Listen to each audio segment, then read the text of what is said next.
It's nothing we can do. Right. So here we go. Hey, welcome to the Black Guy Who Tells podcast. I'm your host, Rod. Joined as always by my co-host, Karen. and we're live on a Tuesday. The official weapon of the show is the phone chair. the unofficial sport, Bullet ball. a bullet ball extreme. And you can find this show wherever you get shows. Search the Black Guy Who Tips. We'll come up, and we appreciate y'all leaving us 5-star reviews on Apple Podcasts. We like it so much, we read that on our feedback show. We do. Also in the show notes, that's how you leave feedback. Comments on our YouTube, votes on the polls, comments on our website. There's so many ways to just let us know what you think about what we said throughout the week, and we love to give feedback to your feedback. All right. Any banner stuff before we start? Mm-mm. I don't have any either. I'm not gonna lie. So I guess we should just go ahead and get started on the show. I'll just play some, or maybe we go to a segment. Let's just go to a segment off the gate. Let's start with some LGBTQ news. Let me see what you want to be. You better move your body. You better move your feet. And I want to groove. Show me what's cool. Riding, carrying, baby. LGBTQ news. We're trying to take us down, but we still around. We lit. I try to still shine, but we on the ride. We lit. But you can't do what we got to do. We lit. Like guys who tips. LGBTQ news. All right, here we go. It's a roller coaster ride. A lot of downs, not a lot of ups. Gonna cover the news that affects LGBTQ people and everybody else, really. Yeah, prepare yourselves. Ohio yanks restrictions on trans healthcare for adults. Ohio's health department is backpedaling after outrage from medical professionals and activists. As part of their ongoing partisan battle over transgender healthcare, activists can claim a significant victory. The state's health department is backpedaling on proposed restrictions for transgender adults. The draconian ban on gender-affirming care for trans youth will still remain, essentially using the idea of like, oh, if you're not an 18-year-old, you're not going to be able to get any gender-affirming care, Right. any hormonal treatments. I just have to stress for those not in the know. One, it's almost, not even almost, it's always with the consent of legal guardians, parents. So yes, somebody over 18 Right. is in there somewhere, and the they use the youth and then they expand to just everybody in the group. And it's a trick bag. They always do. They use it for the bathroom bans. They use it for sports. and people fall for it too every single because time. what happens is everyone thinks I'm not in that group. And so when this is how Black History got banned in Florida. They started with, hey, we just don't want all this gay shit in our schools. And there are Black people who are conservative leaning or, conservative leaning when it's not about Black people. And they're like, yeah, I don't want that gay shit. I don't like seeing two dudes kissing and all this shit. And so, okay, so they ban that. And then the next thing they go is like, well, now that we ban that, also, you shouldn't be teaching Black history. Right. And then it's like, whoa, what the fuck? It's like, we already got the authority. We already voted on it. You didn't do shit to stop us when it wasn't you. Right. So now no one's going to stop it when it is you. Agreed. Didn't, like I say, the thing is, like I say, it starts with children, then they go to the adults, and the adults are like, bitch, we're 18. Like, why the fuck are you even over here? And that's because the thing is, and they won't stop. They actually, quote unquote, failed this time. But just like Roe v. Wade, they waited 50 years, child. This is a group of people that are willing. They have patience. They will wait. They, generation after generation, they die. They pass this hatred along to the next people, and they just pick up the torch and keep it and carry on. It's not like the other side. The second the wind blows or somebody don't like something, or my feelings is hurt, everybody want to throw their shovels down and run away and don't want to do none of the work. Yeah, so Mike DeWine, the governor, who's a Republican, he vetoed legislation that banned gender-affirming care for trans minors and trans women and girls from participating in scholastic sports. But then the state Senate overrode that veto, making it law. The override made Ohio the 23rd state to ban gender-affirming care for trans minors and the 24th to ban sports participation for trans people. DeWine also announced that the Ohio Department of Health and the Ohio Department of Health and Addiction Services would on Friday file draft rules that would prevent fly-by-night providers from providing gender-affirming care, including medication to adults, with no counseling and no basic standard of assured quality of care. Yeah, they try to make it seem like, yes, because the quality of care, we just care so much, but they don't want anyone to get any of these treatments ever. And they're just hiding behind like, oh, it's because they're so unprofessional, these doctors, and we don't know what kind of quality they're getting. No, these are people, they're professionals just like everybody else. They've been trained, they went to school, they're not crazy, they're not lunatics, they're just doing their jobs by providing people the care and the coverage that they need based off whatever their needs are. Like, I am a professional, this is what I do. And I should be able to have the right to offer these services, and these people need to come to me, because if this was an issue, you need to prove where are the complaints, where are the filings, like y'all just talking. Well, not just that, but where are the trans people who are like, my experience was harrowing. These medical providers are not safe, because that community will be raising the issue from inside. Yes. It wouldn't be conservative Republicans who just happen to not believe that trans people have any rights going, we're championing your safety. They're not. We know they're not. Just another loophole. So then they had 6,800 emails sent in about the proposal because activists and people were like raising, awareness. One of the items was a recommendation that hospitals and clinics not administer care to transgender people of any age without a treatment plan created by a team of specialists, including a medical ethicist. Not many medical ethicists exist in the state, and large hospitals and healthcare systems generally employ them. Smaller clinics do not usually have them on staff. Most trans people seek care through smaller clinics. So it's basically, it becomes a ban on the care without becoming a ban on the care. It's the same thing they did with abortion providers by being like, oh, you got to be this many miles away from this thing, and you need a certain type of care facility involved in order to even do it. And it's like, well, no one has that except major hospitals. Well, I guess no one can get an abortion in our state. And of course, you have to go all the way up to like your Supreme Court of your state and stuff to get that stuff overturned. Wasting precious time and resources. Okay, what is the ethicist? What does that medical ethicist? What that person do?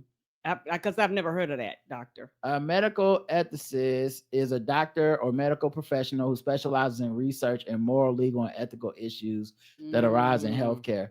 I worry about shit like this because a lot of times we add moralizing to medical stuff, but who decides what the morals are? Correct. So this happens a lot when you talk about abortion. They'll be like, you need to have counseling and this, that, and the other. And they bring in essentially someone that's either like religious or religious leaning ideas to talk you out of it. Like, you could do adoption. Hey, you killing a baby, as far as a lot of people concerned, you need to feel guilty and bad about this. And a lot of states actually have that in law as part of the process to get an abortion, is you got to go through this fucking like thing process. And sometimes it's a person like a someone coming in and talking to you, and sometimes it's just they literally play like a video, like hoping to basically break you, make you leave and not get the procedure because they hit you with the whatever guilt to make you not do it. But so yeah, I would even question the idea of them wanting to involve people like this in this process, because what are they going to say? Right. Because if they come in there on some like, hey, it's all in your head. You're not really trans. You can never undo this. Are you sure? That kind of shit. And then hope that you won't get the care. Right. But honestly, by the time someone's going to a doctor getting, it's not one operation. It's not one thing. So by the time somebody is getting a treatment plan with medical professionals, they have thought about it. Yes, a lot more than you have. The same thing with the parents bringing their children there that are like teenage age and stuff. They know their kid. They thought about it. It's not just your kid wakes up on Monday and then you go, all right, well, get all the surgeries and everything you want on Tuesday. Nothing to think about here. That's not how that works. But they know it. They don't care. A lot of people are ignorant and convinced that that's what must be happening because they haven't thought about it. Let's see. A transgender org gets $300,000 from settlement in a lawsuit against South Dakota. Good. South Dakota issued an apology letter and a payment of $300,000 $300,000 to a transgender advocacy group, the Transformation Project, under the terms of a settlement reached last week. Last year, the group sued Governor Kristi Noem and the head of the State Department of Health, alleging discrimination after South Dakota ended its contract with the organization in December 2022. The contract with South Dakota provided $136,000 in federal funds for the group to hire a community health worker, Jack Fonder, to serve the LGBTQ plus community. After the Nome administration announced it had canceled the contract, right-wing media outlet The Daily Signal claimed she did so after its journalists questioned her about the contract.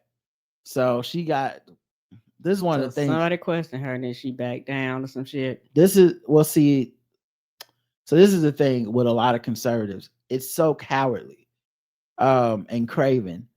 She probably either didn't know or did not care about this topic. Right? Agreed. A right-wing place calls her and goes, hey, you know, you giving some money in the budget to a transgender or LGBTQ plus helping project, and why are you doing that? She immediately cowardly cancels the contract.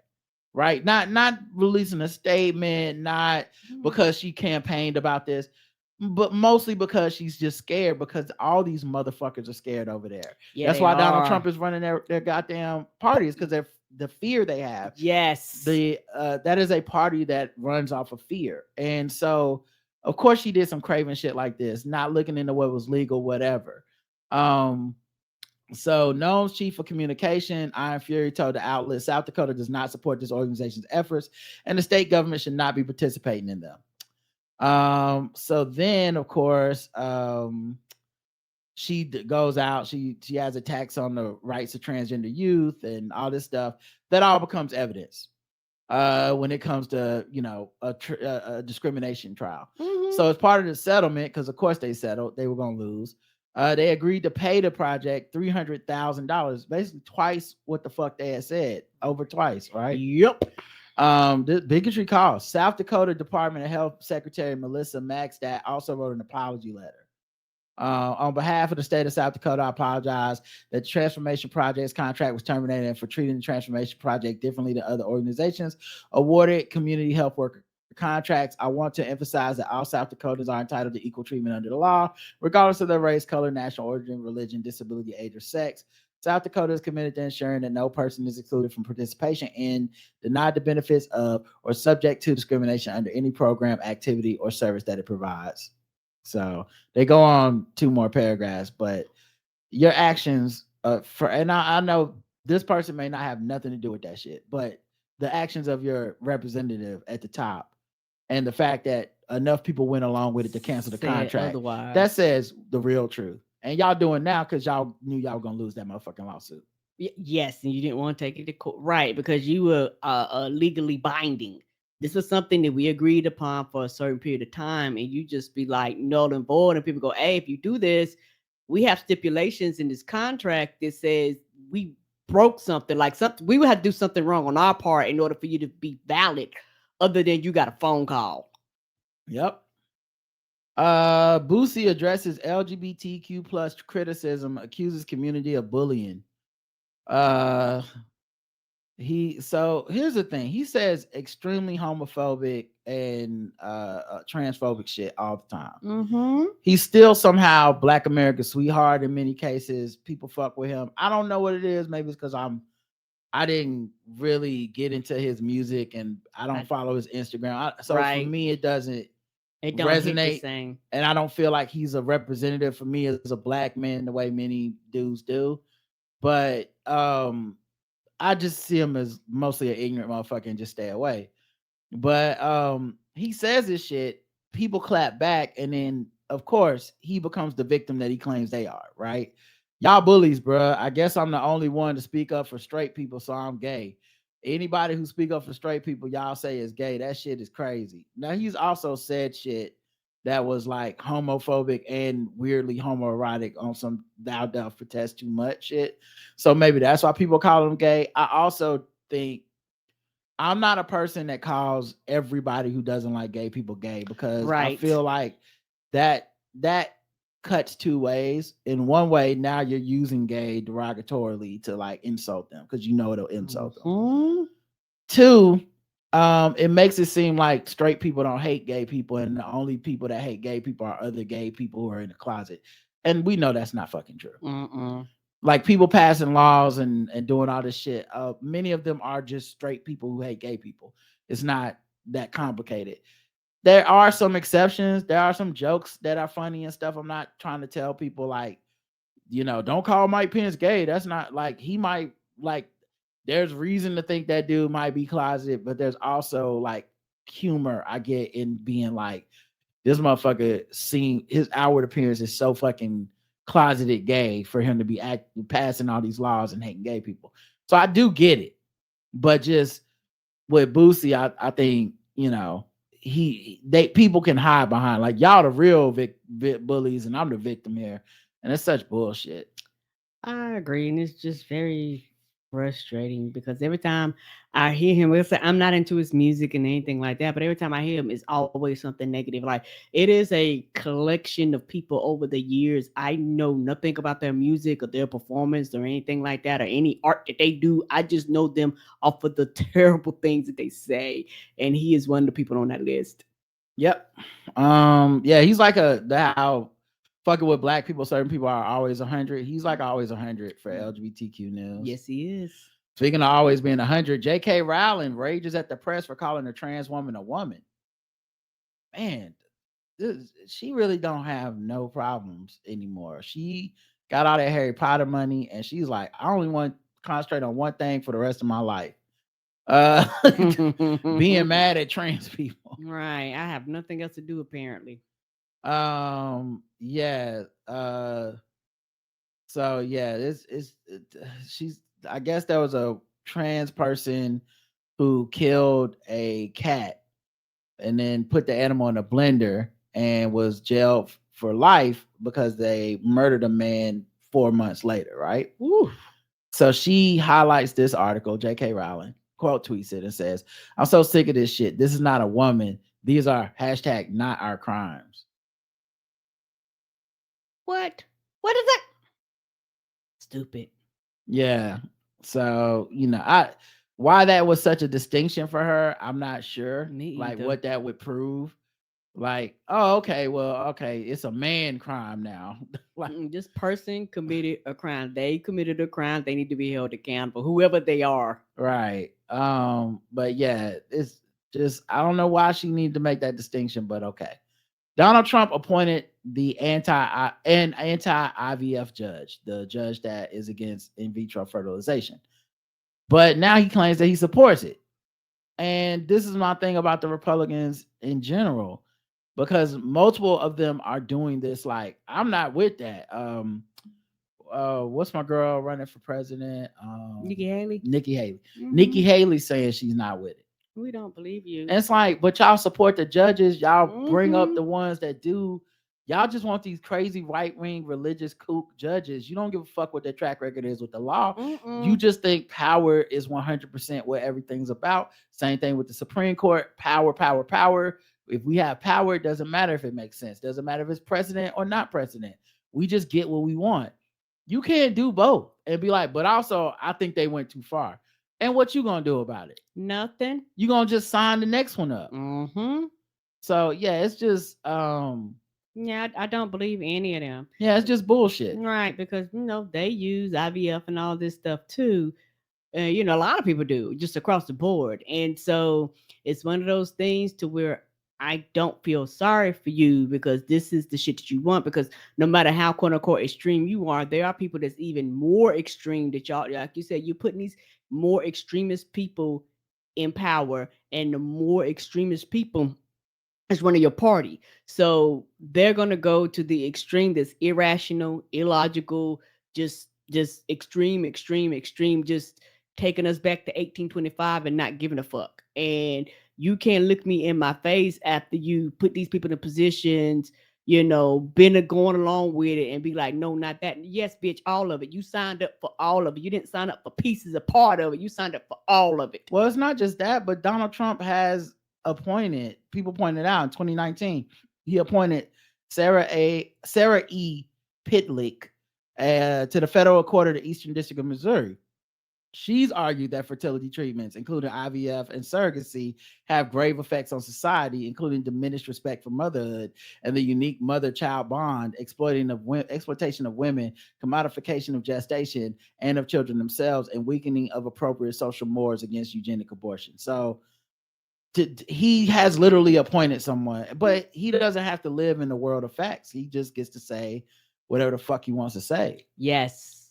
Police consider murder charges as Next Benedict's family pursues independent investigation. So Next Benedict was a non-binary teen who, I believe there was video of a fight in the bathroom, I believe. Yeah, it was an attack in the school bathroom. And Next died. But the police put out a statement like the next day saying like, oh, Nex's death was not a result of trauma. Now they're walking it back because the family is pledged to conduct an independent investigation into the teen's death.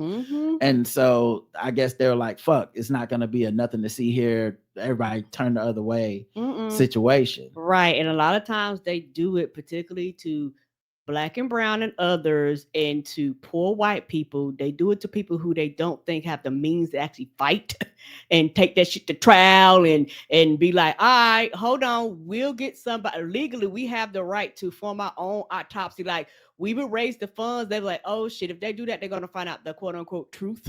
Because a lot of the laws now, with a lot of police officers, they hold the truth. You have to go through people to request tape. You have to go through people to request this. Like they put up all these things on purpose to delay the process. But when you run up on the right one / the wrong one, they be like, oh bitch, we're gonna do it. They be like, oh right, you're running it back because you lied. Police spokesperson Lieutenant Nick Boatman told the investigative news site Popular Information that the medical examiner never specifically said that Benedict did not die from something as a result of that fight. In fact, it will take weeks until the medical examiner can determine an official cause of death, pending the toxicology report from the state's Bureau of Investigation. The report's findings could take weeks to determine. Nevertheless, large sections of the OPD statements were copied verbatim from a February 20th statement released by the public schools. The aforementioned publication noted the police statement sought to confirm facts previously stated by the school that were later versed through police interviews with school officials. Boatman acknowledged that the OPD statement kind of came across as us being a voice piece for the school. So the school, of course, would like no responsibility, I'm sure. Of course. And of course, it is in the school's quote unquote best interest to be like, oh yeah, man. They definitely didn't die because of this. What y'all hearing about this attack in the bathroom? Not on our grounds. They don't want the responsibility because people was like, "Hey, my child was on your ground and they died. You are accountable."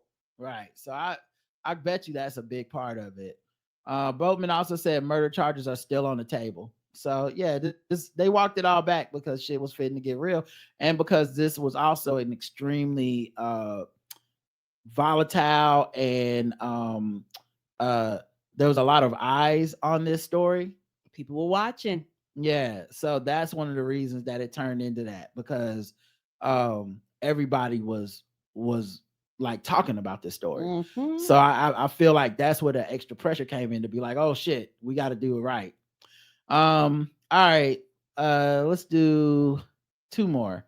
Right-wing haters freak out over Disney's new X-Men cartoon featuring a non-binary hero. Oh, you talking about X-Men 97? X-Men 97, yeah. What, chav? You don't get out of here.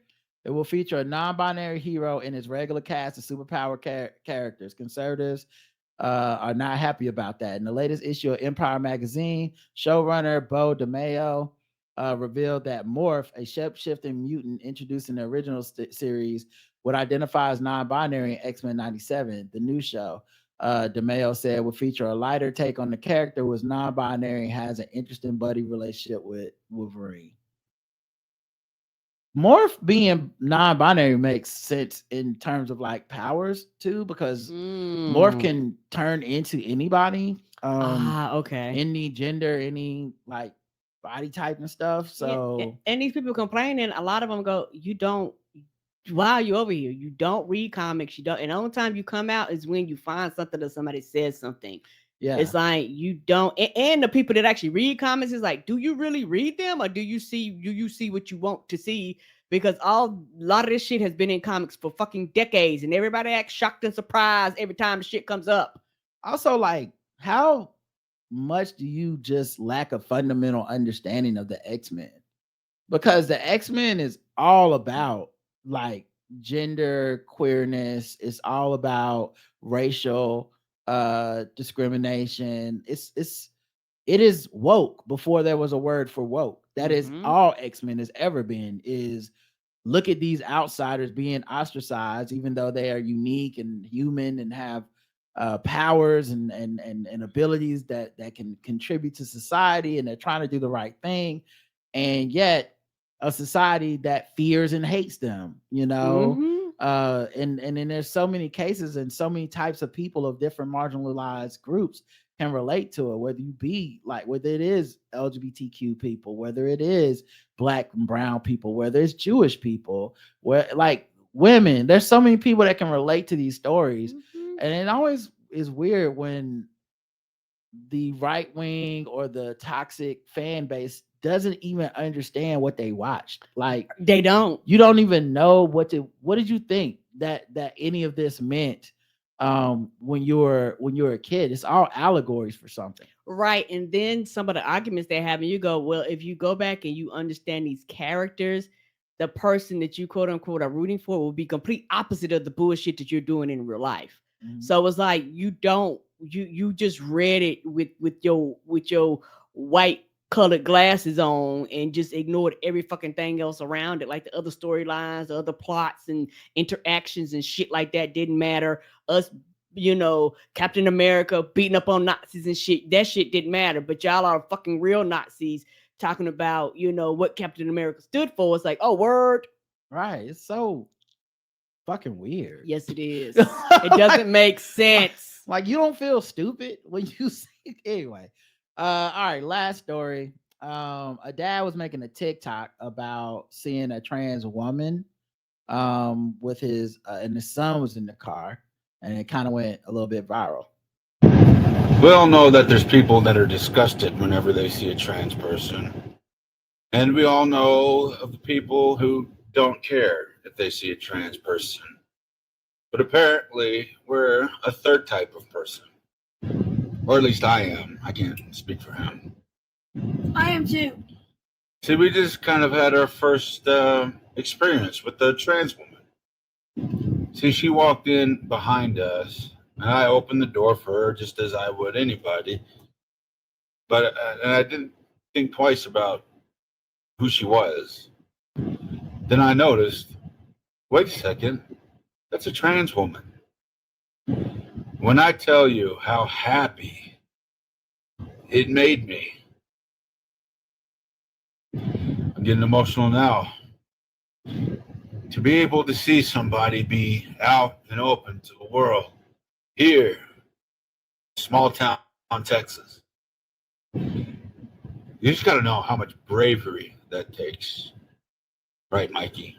Hell yeah! I wanted to say something to her, but then I realized I'd probably look weird, smiling at a stranger.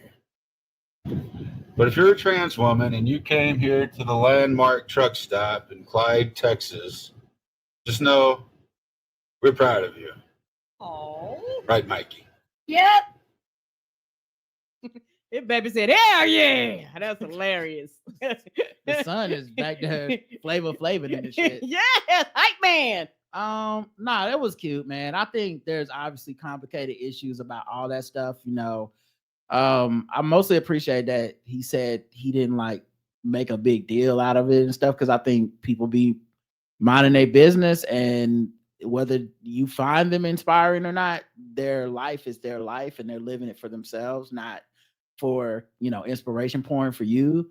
But also, like, this is that thing where there'll be people like, why are you virtual signaling this? Why you gotta, it don't matter what you think or whatever. But honestly, I think it's important. that people like this say something positive, because people that say negative shit say it all the time.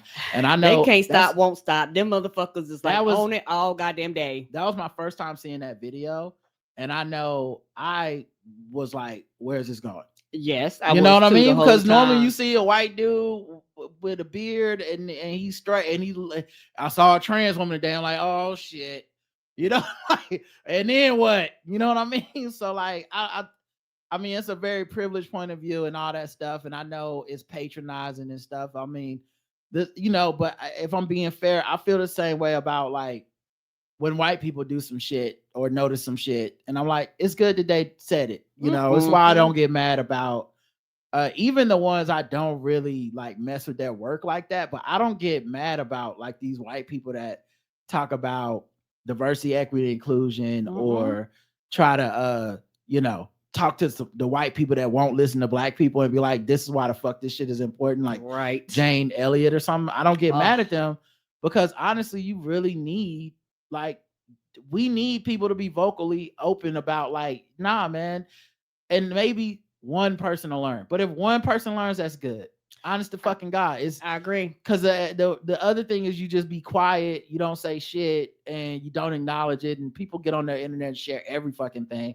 So you just choose not to acknowledge like that whole vibe. And yeah, so I definitely understand, and you know, I think it's cute, you know, especially with his son in there too. Because you know, one, you get to learn. I think it's so important to learn, like especially for like straight dads, straight sons to straight dads or whatever.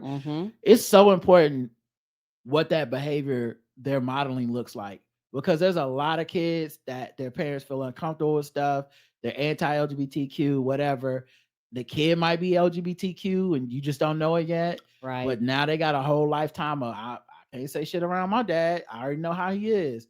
Or they just model that behavior and they think that's what a man is, because your father is in a lot of cases the first example of a man you're ever going to see. And so if you learn that homophobia and transphobia is part of being a man, you will adopt that and it will become your mantra as well.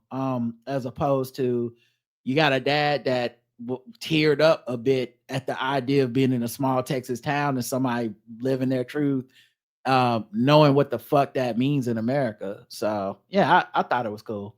It was cool. It was very cute and just so adorable. And it's, you know, it's also, you know, one of those things where I do agree with you. Black people, we're not a monolith. We all have opinions. We all feel different ways about race and racism. And we're all trying to navigate a lot of this shit the best way we know how. But we can't have it all the ways. We can't be like, I'm not your mule. We can't be like, don't bother me. We can't be like, when it comes to race and racism, like, and shit like that. But then when white people step up and actually be like, hey, I'm not hurting, I'm not harming, I'm going over here to circles and going in the rooms that you probably couldn't be in, and talk to some of these white people and, you know, try to explain, we turn around and get mad. Well, then we can't be like, I don't want to do the job, don't bother me, but then get mad when somebody else, you might not like their ways, you might not like their tactics, you might not like them. But if you want things to change, white people as a totality, as white people team, something got to change on their side. And at some period of time, they got to do the work. It's something that we can't do. I hear what you said. I think I know you're relating it back to this issue. Yeah, I was saying it just as an analogy and a comparison, but not like, yeah, I definitely understand and relate to that. But I'm just saying for specifically this, right? I can feel some of that in here where I might, you know, there may be, you know, especially if someone is trans, that may be like, I don't want to hear this shit. I don't need to hear this shit.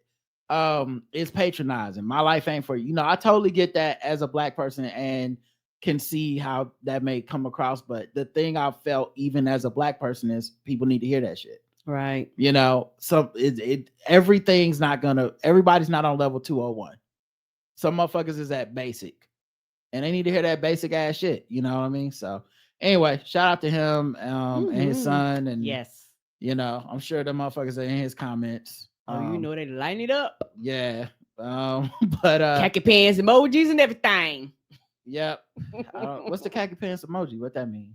Oh, you remember when they was doing, they had their khaki pants and torches down there when they was Oh, the tiki torches and khaki pants. You did not yes, replace us. Okay. all them emojis. Charlottesville. Yes, all them emojis is all up and down. I his just didn't know if they timeline. had if that's the new thing. I don't know. It probably is a khaki pants emoji. That's why. So you just I didn't know you made it up. But Yes, I did. I didn't know if you had made it up because like that was their new way of fucking with us. Like, oh, we put the khaki pants on their ass. They gonna know. Yeah. You don't play that around. Not my X-Men, khaki pants. You know? I can see them doing that bullshit. I don't know if they got khaki pants emojis, but bitch, they probably found it. All right, let's go to the next segment.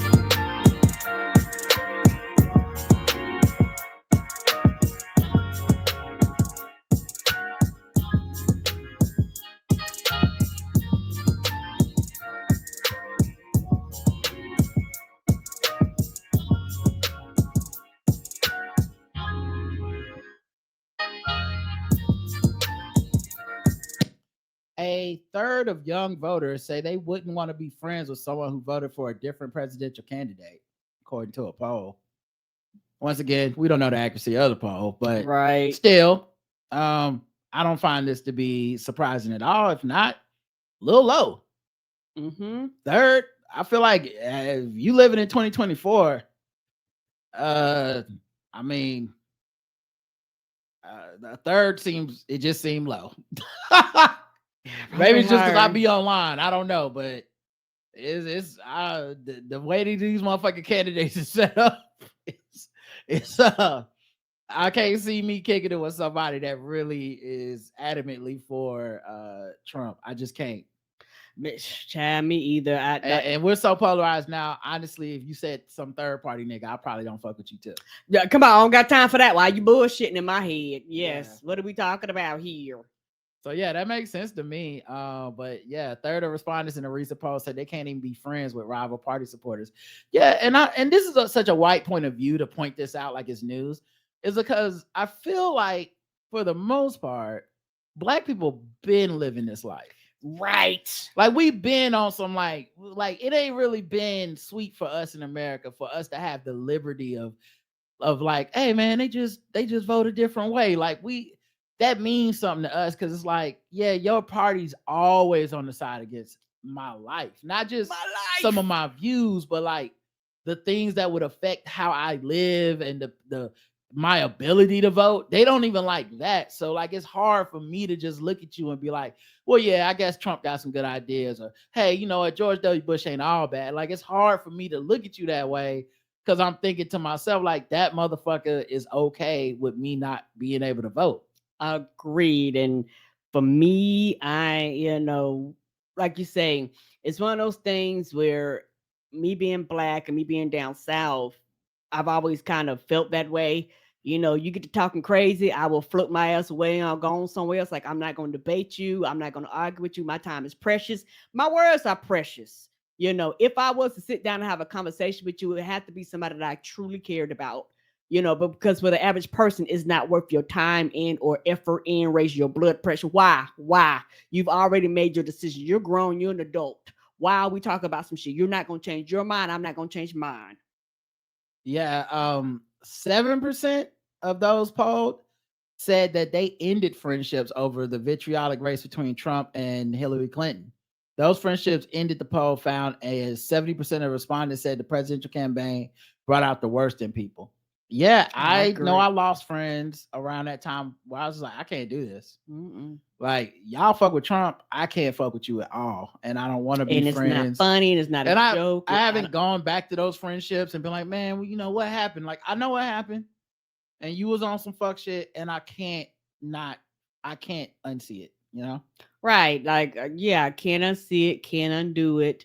And, and it's one of those things where, like they said, the presidential election and combination with COVID, truth be told, it caused a lot of people, in my opinion, to lose their minds. A lot of people they went down these rabbit holes. They went down the conspiracy theory holes. You had, Mark Zuckerberg and Twitter and shit like this, putting out all this fake shit. And a lot of people fell for that shit. And a lot of people have been impacted by it and will be impacted by that shit for the rest of their lives. So at some period of time, people have got to make decisions on how important is this relationship based off of, do I really want to deal with you? Or is this, am I going to have to get rid of you? Your type of scenario. And for some people it's extreme, and for some people it quote unquote might not be as extreme, but at the same time it's one of those things where it's a difficult decision to make, particularly if it's somebody you was close with, you kicked it with, grew up with, or something. You got to look at them differently now. You're looking at them through a different set of lenses, different set of eyes, where you're going, oh, you crazy, I can't fuck with that. And it happens on both sides, quote unquote. People that are extreme Republicans look at Democrats that they're crazy. People that are Democrats look at them like they're crazy. It was not very difficult for me. Me either. So, but for some people it was. Yeah, I didn't agonize at all. Like for me personally, I was like, oh, okay, you on this shit. It's not gonna get better. Mm-mm. I remember I had a dude that me and Justin know we played ball with, and seemed like a cool dude, white dude. Smoke weed, like laid back dude, always trying to hook us up when we come to his job and shit.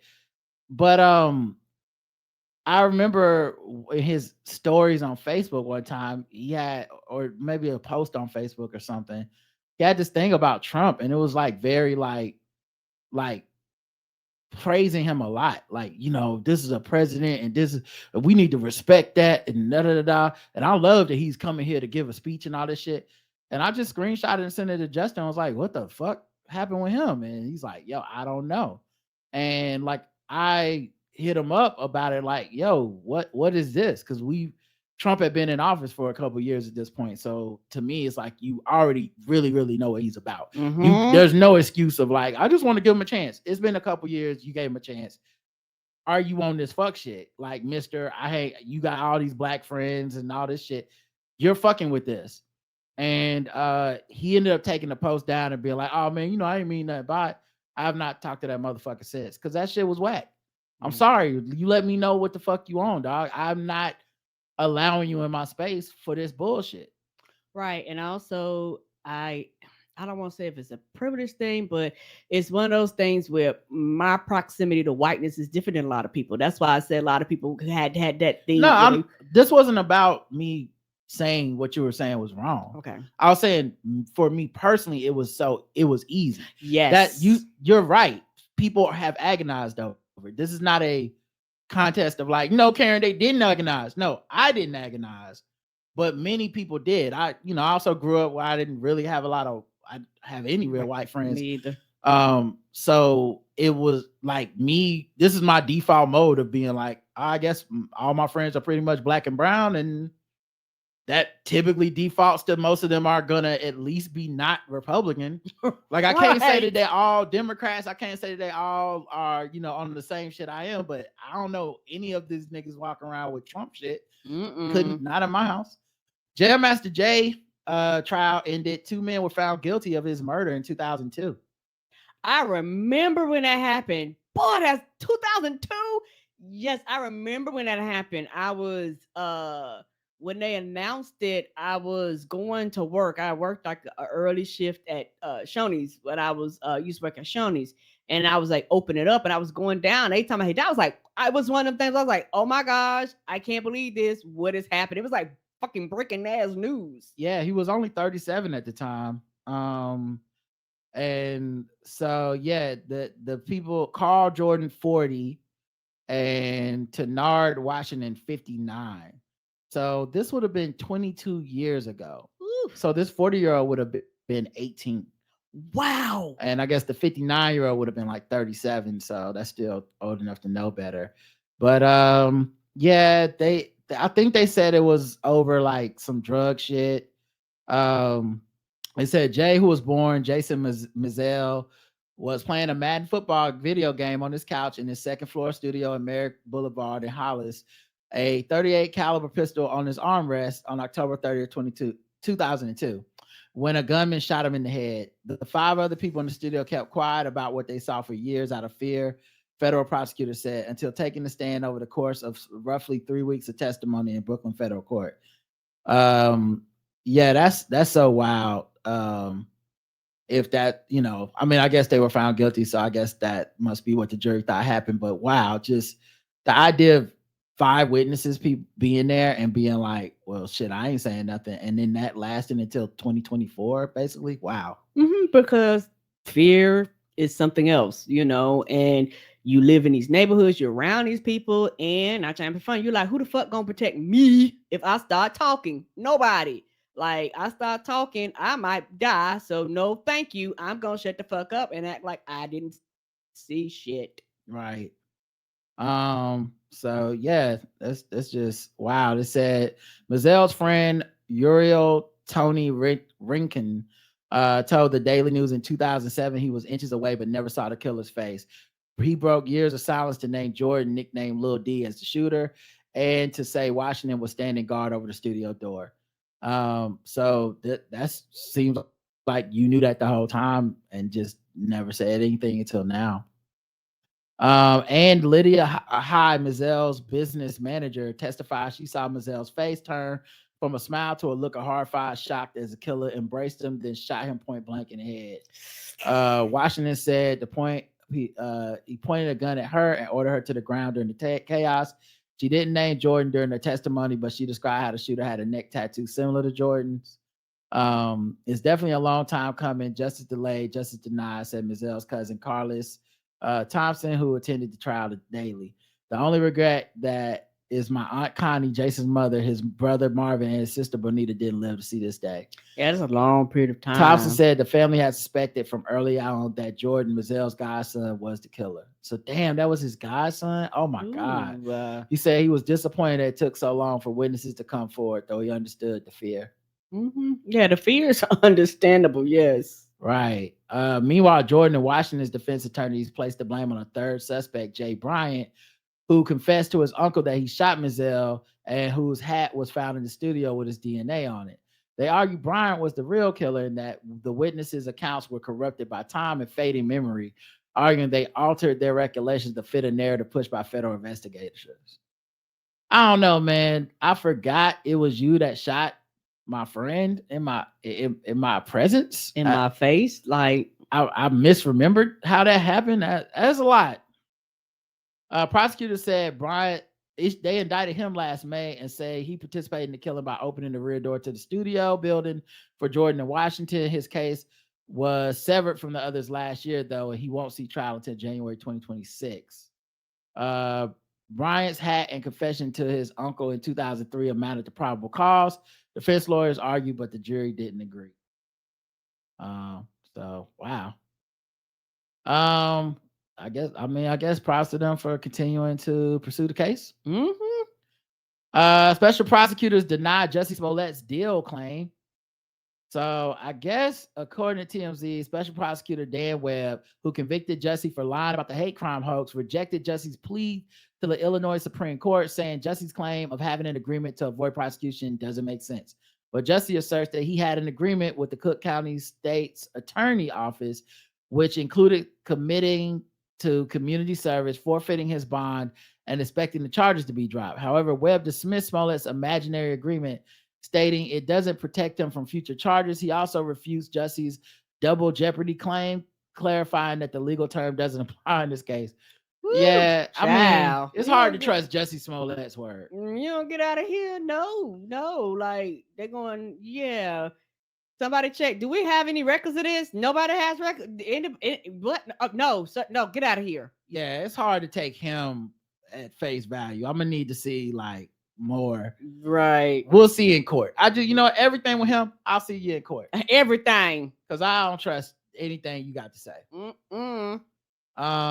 Let's see what else we got here. I think I put this in the wrong section. Okay. Wendy's is exploring bringing Uber style pricing to its fast food restaurants. I seen an article about this. You did, girl? Yes. I did, child. And child, I love me some Dave, but Wendy's can kiss my ass. Because if you do this, you know what you need to do? Pay the employees more. So when I go, all of a sudden, my, shit, you can't buy a fucking combo for under $10, $12 now. So what I go and be fucking $25 because it's in the middle of lunch rush? You don't kiss my ass. As early as 2025, so that means next year, at the earliest. Yeah, because it makes me mad. It's like, okay, y'all gonna do this, but are y'all gonna offer health care? Y'all gonna offer coverage? Are y'all gonna pay your employees more? Y'all just raising this shit just to raise the shit because you did breakfast, and a lot of people don't do the goddamn breakfast. And it makes me mad because, like, why are you doing this? This shit's gonna flop. It's gonna fail. You're gonna make people mad and make people upset. Well, if they're gonna have surge pricing, now they're gonna also have pricing when people aren't buying shit. Like, no one eats Wendy's breakfast. So can I get that for like half off? Because I mean, obviously no one's clocking in at 10 a.m. to get that Wendy's breakfast. So what's up? Right. Also, maybe they should go with purge pricing. And that's where one day out the year you can do any crime in the Wendy's and you don't get charged. Think about it. And are you making me think about that? And so you were into the purge pricing? No, Okay. no. I'm not into purge pricing. Also, my thing is this. You're also putting your employees in danger. And the reason why I say is because people are already crazy about their fucking regular ass prices. Could you imagine somebody walk in there with the surge prices when they first start? Oh, yeah, and especially if they don't know. A motherfucking fool. They ring that shit up, and particularly people who know how much shit costs. They go, okay, I buy this combo all the time, and now you're telling me my, $12 combos now $15.99. I'm actually, what the fuck are you talking about? Surcharge, bitch? What's the surcharge? It's gonna be a problem. It's just surge pricing, but I just pick. That means every time I see a line at Wendy's, I know not to go there. Nope. Because like if the food gonna cost more because more people want it. You can only go to Wendy's when you're the only one in line. As early as 2025, we plan to test a number of features such as AI-enabled menu changes and suggestive selling based on factors such as weather that we think will provide great value and improve customer and crew experience. It also involves dynamic pricing. First of all, AI, everything is just automated, and they say AI. They make it sound like the artificial intelligence is truly creating something new when it's just going to be like, here are all the combos of menu items to make a burger, and then it's going to flip them around and make random shit and be like, would you like a Frosty burger? You take Frosty and put it on the burger, and you eat it like a sandwich. And it's like, with the artificial intelligence, you don't have taste buds. So right, you know the fuck you're talking about. Nope, this shit gonna malfunction. I get like it's gonna be a mess. It's gonna be interesting to see how this plays out, and not to find it's gonna be interesting to see if they even implement it because so many people are getting so quote unquote pre-mad that I could see them turn around and backing out of it because two things are gonna happen. They're going to try and everybody else is going to watch to see if this shit works. If it's successful, every other fast food place going to do this bullshit too. And if it's not, the joke's going to be on Wendy's. Well, also,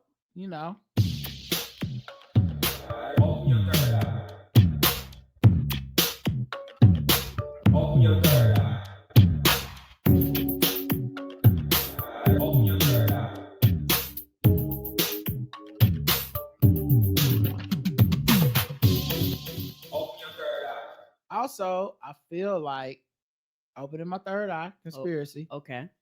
This is great advertising for your current prices. Wendy's just let us know a year out, price of the brick will be going up. So if you enjoy a spicy chicken sandwich, add pickles, get it now before we implement because this. Next year during surge pricing, who knows how much it's going to be. Kind of brilliant. Yeah, I could see them going, well, we know people are going to come and our sales are going to quote unquote temporarily go up.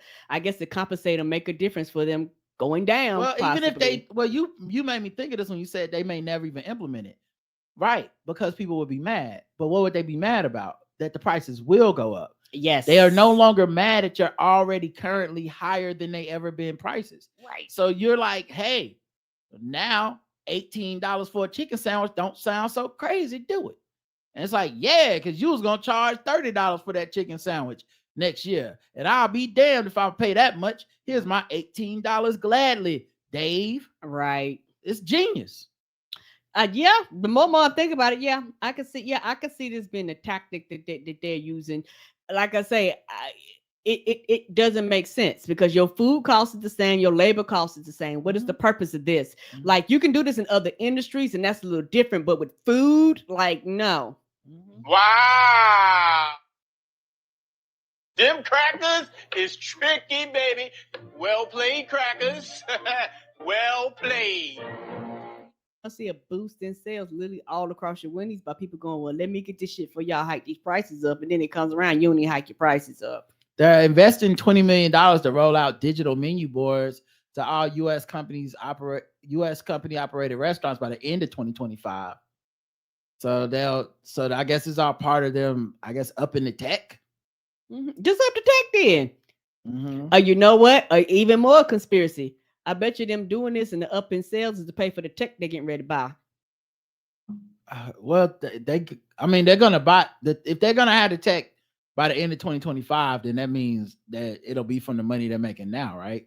Yes, and we just talked about how they're gonna have a spike. I was like, yeah. Oh, the spike, yeah. I was like, the spike in sales is to compensate or offset all this new tech. It's like you want to just tell the truth. You want to buy new tech for all your stores, and you don't want to come out of pocket with it, or you don't want to buy it at a loss or charge your friends. So you do this bullshit to pull it off, so that people will pay more and go buy double or triple because they like, well, let me go ahead and do it now before you quote unquote raise the prices. You turn around, you don't raise the prices, but then you either got all the most or more of your money back for investing in this AI, because I think that they want this shit anyway, and they don't want to come out of pocket and have it affect their budgets. I think you got a good point. You know how much laundry detergent you need to be using for your laundry loads, Karen? I don't know. We used a little pre-done. Well, according to Raj Punjabi and Noah Mickelson, co-host of HuffPost, Am I Doing It Wrong podcast, apparently you only need to be using like 2 teaspoons. Your clothes must stink. What is this? That's what they said. Using too much laundry detergent. It's like using too much soap when you cook, too much salt when you're cooking. Okay, what's the purpose of using less? Like the dirt and germs come off the clothes and go into the water. Richardson, the author of the best-selling Laundry Love, explained they get trapped in the surfactant compounds in the detergent that lift dirt and stains from the clothes. And then when the rinse comes, the surfactant goes down the drain. If you use too much detergent, it can't rinse out. So the surfactant actually resettles back in your clothes, and all of the dirt resettles back into your clothes with it. So more detergent means your clothes are actually dirty. And he says that's why you shouldn't use detergent pods. I don't like pods because I don't like you can't control the amount. You don't need a pod's worth of detergent to do a load of laundry. Well, have you met black people? I throw 2 pods in that bitch. I don't give a fuck. Okay. Does the water ratio matter too either? What do you mean the water ratio matters? Because they got the small load, middle load, light load. Does that matter too? I mean, I would assume so, but I mean, I don't know how it would necessarily change anything that they said. Like, it's still, you're using too much at all levels, according to him. A pod is too much for all loads of clothes. It should be like a tablespoon or some shit. Okay. According to him. I don't like pods, you can't control them out, He also said they don't like the laundry sheets. They don't like that. We use balls. Yeah, we use the laundry ball thing. Although I did get some laundry sheets I haven't used yet. That are supposed to be more like sustainable for the environment and shit. But yeah, so that's the news, guys. Just you don't need that much laundry detergent. I guess white people news. Wow. What is this? Wow. Okay, didn't think it would be a white. I thought everybody washed their clothes. But everybody does wash their clothes, but you talk about use less detergent. They say you only need a couple tablespoons for your clothes to come out clean. That's what they said. Okay. 2 tablespoons of detergent for a load. So a bottle of laundry detergent might last you a year because you only need a couple tablespoons. We saving people money. Oh man, I'm scared to try it. Right? I was like, is this something I should try just to see? But child, I'll be pissed if my clothes don't be clean. They could be right. I feel like my blackness won't let me experiment with this because I feel like the track record on leg washing and some other things came back not in y'all favor.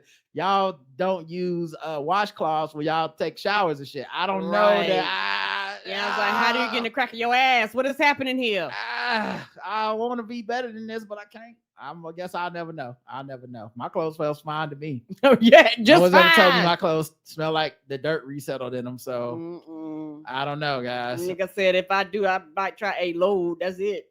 Yeah. All right. Let's do some. Let's do a little bit of fucking with black people. Here we go. Boom. Fucking with black people.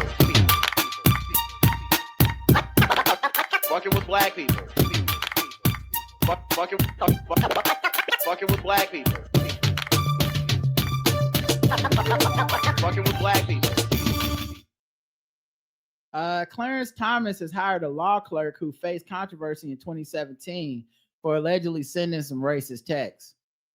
So apparently he is named Crystal Clanton as judicial clerk for the 2024-25 term. So in the middle of their term. I think I think the term is for the Supreme Court, so she'll be working for this year under him. Okay. So whatever term is, I don't know if Okay. it ends in the middle of the year or what. Okay, so when you say 2024, 2025, I was like, okay, so it goes into next year, so they're in the middle of it. Okay. I guess. I don't know if they're in the middle or not. I don't know if he's doing this saying okay. upcoming. I have no idea. Okay, I'm with you. Yeah, because people's fiscal year is different. Yes, I get you. She is hiring, he's hiring her more than 5 years after the New Yorker in 2017 obtained and published screenshots of text messages allegedly sent by Clanton and who was a former Turning Point USA staffer to another staffer. I hate black people, all caps. Like fuck them all. I hate blacks. End of story. She wrote, according to the New Yorker. When the messages resurfaced, she told the New Yorker she had no recollection of the text. She stepped down from her position at Turning Point USA in the wake of scrutiny over the messages. Months later, in 2018, she was hired by Thomas's wife, Virginia Thomas, to assist her with right-wing media projects. Virginia Thomas spent multiple years as a special correspondent for the Daily Caller and was serving on Turning Point USA's advisory board at the time of Clinton's hiring. She eventually went to law school and clerked for Judge Corey Mays with the U.S. District Court for the Northern District of Alabama before being hired upon her graduation to clerk for Judge William H. Pryor Jr. Nope. So it sounded like her career went just fine, even despite whatever, I'm sure people were crying about cancel culture and shit, but I mean, she's clerking for a Supreme Court justice, so she seems like it worked out. Mm-hmm. All right, 0 to 100. Oh, this gets a Jakaris. Mm-hmm. All of a sudden, you can't remember.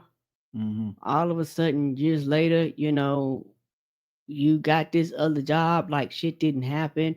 You stepped down for a reason because the shit was true. Right. Like, you didn't step down just because, and white people being white people, it don't matter what you do, they're gonna look out for each other and you're gonna find job, you're gonna get work. And Clarence Thomas looked out for you, and you said you hate black people, and he ain't got no problem with that. He's like, I agree. Right. I give it Jakaris as well. I think Clarence Thomas is a permanent Jakaris. Yes, sir. And of course he would. Of course he would. I got 2 more days left in the countdown, everybody. Just think about it. All right. Black Lives Matter co-founder slams Taylor Swift fans as racist, and Travis Kelce said, my mic cut out. Oh, okay. That was weird. That was weird too. You heard that too? Yeah. All right. Travis Kelce. So Black Lives Matter co-founder slams Taylor Swift fans as racist, and Travis Kelce led Chiefs winning the Super Bowl as right-wing white supremacist conspiracy. What? Yeah, them white women just want what they Lululemons and love on a white queen. They ain't paying us no attention. What are you talking about? This is a tricky title because it says Black Lives Matter co-founder, but in the first line of the fucking article, it makes a little more sense because Black Lives Matter does this we're leaderless organization bullshit, and then that means everybody can be Black Lives Matter if they want to. I don't know if it's still that way, but it was that way. Right. Well, the co-founder is of the Black Lives Matter Los Angeles chapter, which means nothing. Nothing. It means nothing. There's like a Black Lives Matter New York nigga that's a straight up Republican. It's just some motherfucker, like, this is what happens when, you know, I guess they found out the hard way, like, oh, so this is why Al Sharpton has the National Action Network, and it's an actual organized, it's a structure and all this shit, because you can't just put your hand up and be like, I'm the leader now, because that doesn't work for anything. Right. And it actually has a chain of commands and shit like this. Right. So at any rate, her name is Melina Abdullah, 51, a professor of Pan-African Studies at Cal State, Los Angeles. She took to Twitter to say, why do I feel like it's slightly racist to be a Taylor Swift fan? I said feel, not think. She continued when another user asked her to elaborate. Kind of like that feeling I get when there are too many American flags. Hours later, after the Chiefs were declared the winners, she said, why do I feel like this was some right-wing white supremacist conspiracy? Boo. Maybe she's joking. I don't know. I don't know her. It's hard to tell jokes on Twitter, you know. They don't have no sarcastic font. I'm surprised you're watching the Super Bowl. I mean, what about Kaepernick? What about him? As her post drummed up attention from other users, this is the way it always goes. Like, maybe the first thing she said was kind of tongue-in-cheek. I don't know. But you got this thing in your title. Now, of course, Taylor Swift fans, Taylor's white supremacists, you've drummed up enough anger from a lot of people. Yes, you have. And so now these motherfuckers are going to show up and start acting up. Folks think they're attacking me by asking me why I think everything is racist. I'm not offended. Virtually everything is racist. In response to one commentator, the advocate clarified, and I've also decided to work with all my might in a community of committed people to upend racism and oppression.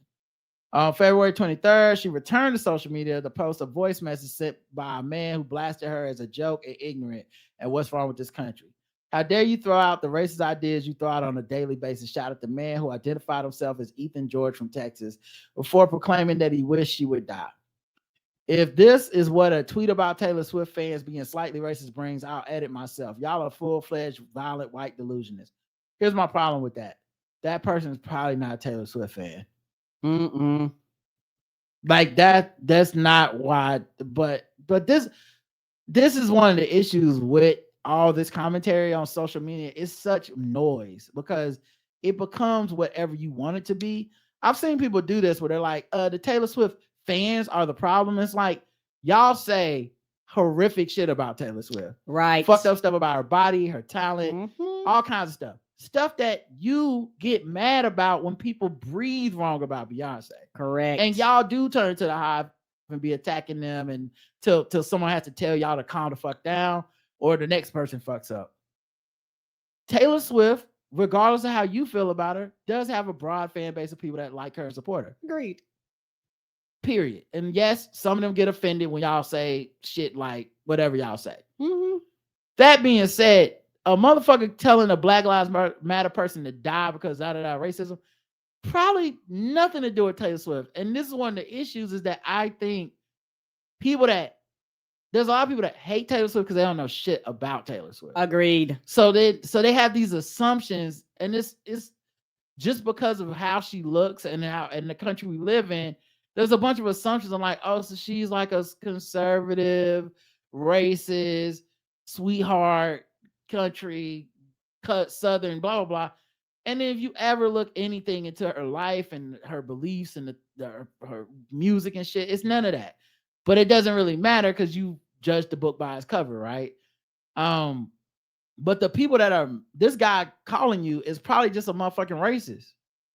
Like it probably couldn't name a Taylor Swift song because those racist motherfuckers don't like her either. Right. Those conservative white people hate her now. They feel betrayed. She betrayed them when the only thing that happened was she grew up and her dad wasn't her manager no more. Once she became her own woman, she was like, because her dad, I'm sure, because it was in the documentary or whatever, but I'm sure her dad was like, I'm helping her by telling her stay out of politics.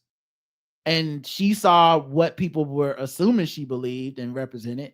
And she said, I don't want to be seen that way. So I'm going to, against your wishes, start talking about the parties and the issues I support. And he was mad, but she did it anyway because she's a grown ass woman now. So yeah, it's just interesting to see. I see actually a lot of kinship in Taylor and Beyonce in that way, because once Matthew stopped controlling Beyonce's career, all of a sudden all this Black power came out. It did.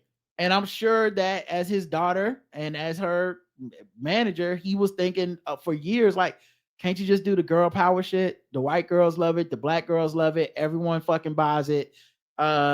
Just say you're a survivor. Say, you know, bills. Like, just these are the jams that are universal. And she said, no, I want to talk about Negro noses and afros and shit. You know, like, I want to do that. Anyway. So yeah, she's stirred up the hive, I guess. Karen, 0 to 100. This is one just gonna get one of them 2 scores. Okay. Yeah, the more I think about it, it's 2 scores. It gets a Jakarish, just for the simple fact that somebody who's not really associated with Black Lives Matter claim Black Lives Matter, so they think Black Lives Matter. Some people still think Black Lives Matter represent all the Negroes, and it does not. And so it's very frustrating when you see that. So it gets Jakarish for the fact that this person's out here, quote unquote, misrepresenting, and people are falling for a hook, line, and sinker. And you're attacking the group that actually, not trying funny, don't give a fuck. They just loving on their white queen out here doing their best thing, wearing their Lululemon pants and living their best white women lives, not paying no attention. It's also that thing, and now I see this all the time. It's that thing where you insult somebody and then be like, I can't believe they took that as an insult. Right. And it's like, and it's always from the most sensitive motherfuckers who absolutely take everything as an insult. You know, it's the, what, all I said was blah, blah, blah. And you're like, you said an insulting thing. That's it. Basically, you just said basically if you like Taylor Swift, you're racist. And then when people go, I'm not racist and she doesn't make racist music, you're like, wow, really? Triggered much? And like, well, nigga, you are the dictionary version of triggered all the time. You can't have it both ways. But I also think this hyper online shit. Like, yes, she's online a lot. It seemed like she go back and forth with these motherfuckers. And yeah, so because she got swatted in 2020, meaning someone called and said, you know, like there's an emergency at her house. So that's a hyper online thing. And it's a thing that will put you on edge at all times. But it's also like, and this is the part people don't understand. And this is what I had to grow to learn. There's part of you that contributes to it. And so like you go in and say bombastic shit that's going to stir people up on social media. And yeah, you get to go through the cycle of like, look at their overreaction to what I said. That's insane. But also at this point, it's predictable overreaction. And when you tweet shit like that, you know you're courting the overreaction. When are you going to stop and consider, why do I want that overreaction? It's part of it, you know. I'm sorry, I didn't mean to interrupt you. No problem. Yes, it's part of the learning process and learning curve that a lot of people won't get there, because a lot of people say a lot of bombastic shit, but nobody's paying this shit no attention, and then there are trends, so they don't understand that's a part of the process. Everybody participates in it. It's just for the fact that you out there playing rough. It's always somebody willing to play rougher than you are. You got a line, other people don't have a line at all, or their line is at a different spot. You know, and so shit like that happens once you get to the point that you mess with the right one / wrong one. You know, it's sad, but it's the truth. And that's why I said it gets 100 for that. And the not trying funny, the other part gets a 0 because not trying funny, because it's happened online, I just don't give a fuck. You know, you somebody who's hyper online, paying, you know, it's like, okay, I guess. Yeah, I mean, I'm on Black Twitter and I saw 0 of this, and it looks like it's been happening since the Super Bowl. So I would not have known for this if not for this article. So yeah, I feel you on giving it a 0. I think I'll give it 25. Yeah, like I'm not really fucked with, but at the same time, like, you know, it's a mess. Let's see, we'll do another one. Birmingham, Alabama's mayor says Black athletes should leave if the state passes a anti-DEI law. Alabama, a state with a long history of anti-Black racism and Black resistance, may become the latest Republican-controlled state to ban or restrict diversity, equity, and inclusion initiatives. And so the mayor Birmingham said, look, man, if they do this, tweeted to the state of Alabama, why would you make it illegal for institutions of higher learning to promote diversity and inclusion among its faculty and staff? Why would you block fair representation and opportunities for all people? To the leadership, athletic directors, and coaches at the University of Alabama, Auburn University, and the University of Alabama at Birmingham, do you support this prohibition of diversity and inclusion? And he said, to the parents of minority athletes who are helping their children decide if they want to play sports at those institutions, would you be cool with your child playing a school where diversity among staff is actively being discouraged? Although I'm the biggest Bama fan, I have no problem organizing Black parents and athletes to attend other institutions outside of the state where diversity and inclusion are prioritized. If supporting inclusion becomes illegal in this state, hell, you might as well stand in front of the school door like Governor Wallace. Man, it's Black History Month. Y'all could have at least waited until March 1st. Facts. You know what? 0. I'm not fucking with it at all. I think that man stood on business. Yes. I support him. I support it because it's one of those things where people don't be paying this bullshit no attention. And these are large universities who go after niggas. Like, they like, bring your Black ass here. And, you know, it's a recruiting ground. Like, it's football country. And so if a lot of these recruits start going to some of these other schools, it's gonna matter. It's gonna matter a lot. That man made some great points, and I'm on his side. 0. He was like, look, I'm alumni, but fuck them. Yeah. Did you say your score? Oh, same 0. Okay. And I agree because it's one of them things where, like, this is real. It's like, hey, dog, like, look at what they're saying to y'all. And the universities are going to abide by it because they're in the state. All right, here's the last one. Even the sneaker thing. I was on social media last night. Very interesting. As you see Black support eroding from Joe Biden, this is connecting with Black America because they love sneakers. They're into sneakers. They love the, you know, this is a big deal, certainly in the inner city. So when you have Trump roll out his sneaker line, they're like, wait a minute, this is cool. He's reaching them on a level that defies and is above politics. The culture always trumps politics. And Trump understands culture like no politician I've ever seen. Question for you on that point, though. Yeah. Will the people that are excited about the sneakers and excited about Donald Trump, will that translate into them going out and voting for Donald Trump? Well, anybody willing to put $400 down for a pair of sneakers? Yeah, I think that's commitment and love. It's hope something. You're right. It's something. It's effective. All right. Conservative Pee Wee Herman is making a point here about Black people buying those gaudy pump Trump sneakers that cost $400, and I think there's also a $200 option. Here's my thing though. I've never seen a man that looked more like he don't understand sneaker culture than that dude. Mm-mm. Like when they panned out, I didn't see any drip on his feet. Like that man is definitely getting his Payless loafers and walking up to Fox News. Yeah, this nigga was at SneakerCon. They fucking booed him. Then niggas like, Trump was at SneakerCon. yes, Trump was at SneakerCon revealing that shit, and all you was booed. They was like, Right. nigga, we here for shoes. What the fuck are you doing here? The second thing is we found Tommy Lauren. That's what she been at. Yeah, she been missing in action. She on the big weekend show of Fox News. Yeah, she used to be the hot thing. Ain't nobody heard from her lately. Damn, she fell off. Yes, had a mighty white had fallen. But yeah, I also love saying inner city For blacks. Inner For city. the naysayers. Inner city is such great dog whistle. Whoever came up with that. That master said the nougas.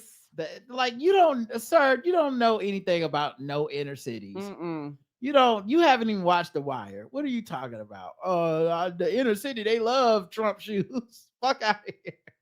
Oh, 0 to 100. Oh, this gets a Jakara's just off of stupidity. Like this shit is stupid. I give it a 50 because it's funny. It's so funny to me. It's if they'll go buy $400 shoes, they're gonna vote for Trump. Like, Yeah, but then I hope y'all continue to believe dumb shit like that.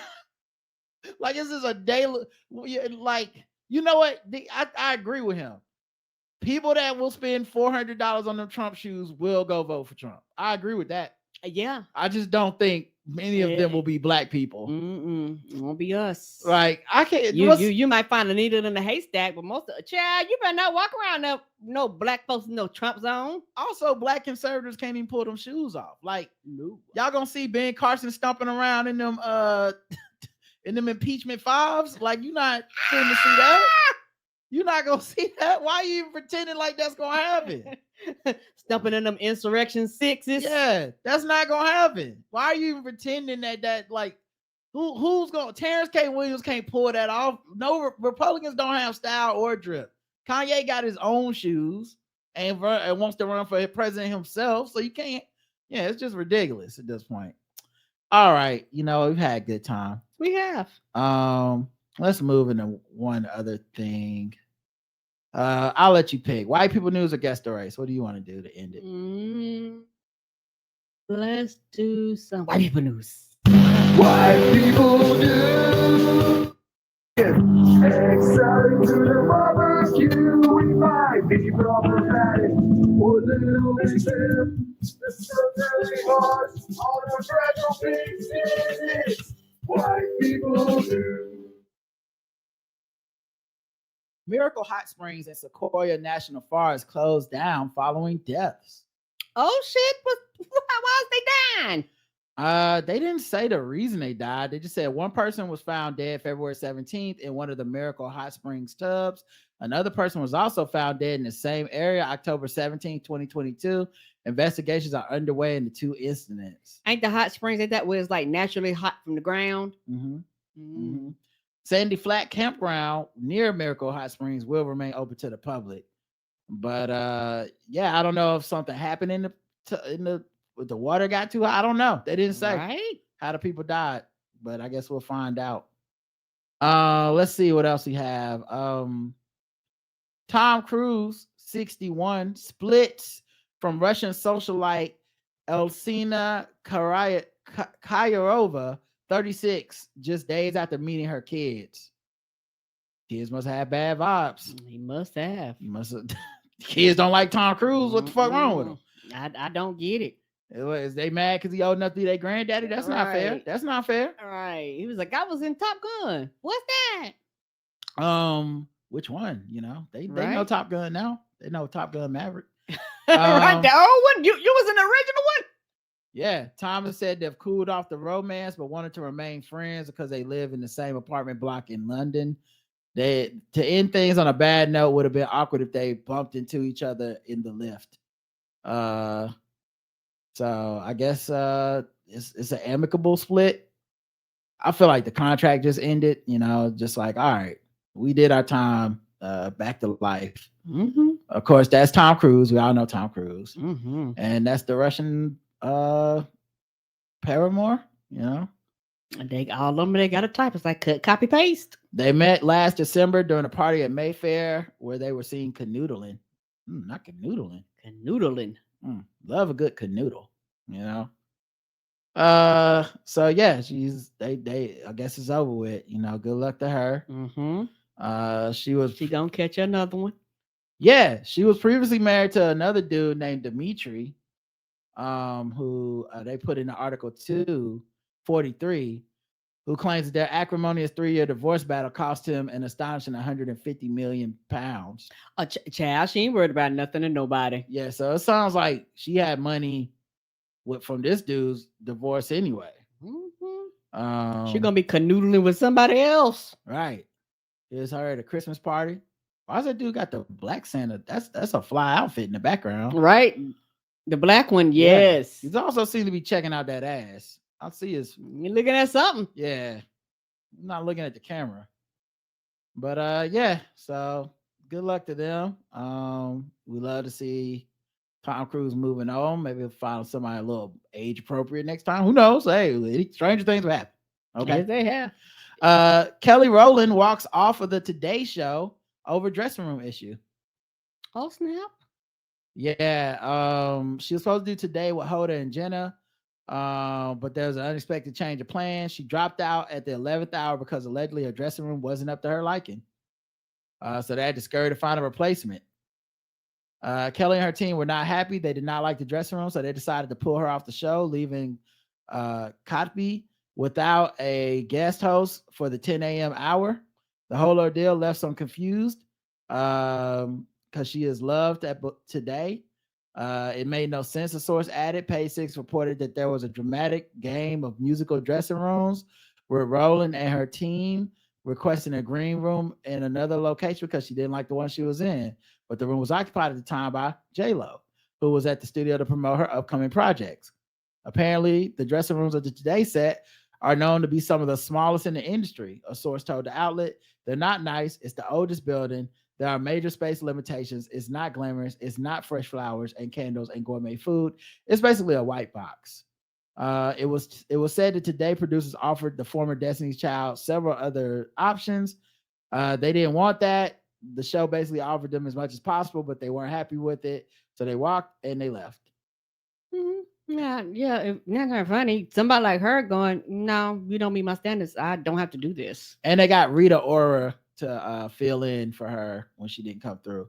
Now I will say, Kathy and Jenna did side with Kelly Rowland whenever they went back on the air and was like, it was our fault, not hers, and all that stuff. And also it's part of a lot of these shows. Y'all make too much money. Like they say, it's known that y'all got these small ass rooms. Like y'all don't upgrade them, and y'all don't do anything to kind of accommodate all these years. Y'all can't do anything to have more than just one grand room. It's not like they only have one room. Well, it's not like they only had one room. Just all the rooms are probably booked already. Right. But it's also one of those things where, somebody like that, they have standards, they have like stuff they tell you that they want in advance and shit like this. And people go, why they do that? To see if y'all gonna follow directions.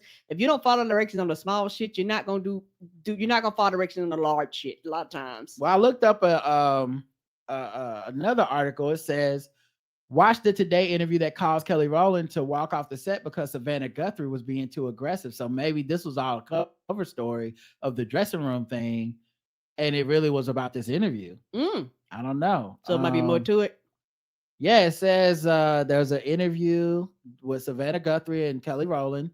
On the Thursday, February 15th episode of The Morning Show, the former Destiny Child singer was talking with Guthrie about her steamy role in Tyler Perry's new movie, Mea Culpa. Right, what she's promoting. Yeah, things seemed to be going swimmingly until Guthrie turned attention away from the movie and started asking her questions about Beyonce.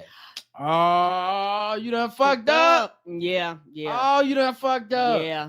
She gonna be like, and she probably hit her with like phrases to let her know she didn't want to go down that lane, or she might have flat told her and she kept budging. So she's like, well, I don't have to do this. Like, I came to talk about my shit. Beyonce's not here. Yeah, man. I would have left too then. I definitely understood what she left in. Damn. And then you're trying to blame the fucking dressing room. Did actress Kelly Rowland storm out of the Today Show after she was asked questions about Beyonce? Initially, it was reported that Rowland, a former member of Destiny's Child with Beyonce, was upset over a subpar dressing room. Now it's being reported it was questions from Savannah Guthrie about you-know-who that led to the drama. What do you think about your friend Beyonce? She's like your sister. You guys literally grew up together. She's stepping into country. So proud of her. I know, but were you surprised? And what do you think about it? I'm so proud of her. Yeah. So happy for her. Looks like Rowland wants to change the subject and talk about her new Netflix movie. Right, because you're wasting her time. She's only had a limited amount of time on here with you, bitch. Yeah, I get it, man. I get it. I'm supposed to be promoting Tyler Perry shit, and you talk about fucking Beyonce, and she was nice enough to go, okay, we're good for her. Let's move on. That was her way of letting her know you're the one that's hosting this. This is probably not what she signed up for. You're not following the thing that put like this, and it's disrespectful because anybody else, you wouldn't have asked them that. You'd have just stuck to your script. She's back a little later this morning, guest hosting with Hoda. How fun is that? We will see. Now